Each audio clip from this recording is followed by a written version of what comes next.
ah, sinasabing item dito. Anyway, Madam Chair, sa kanila naman nanggaling, no, yung utilization at confidential and intelligence fund.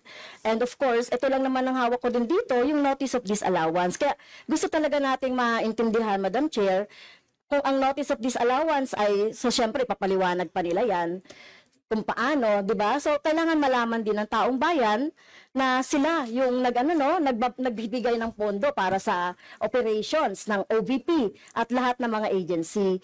At kailangan yung maipaliwanag. So hindi pwede yung ganyan na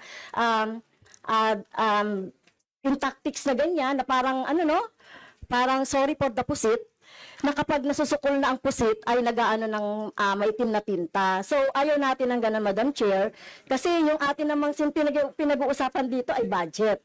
No? So wag naman mag-ugaling pusit ang Office of the Vice President. Madam Chair, may I?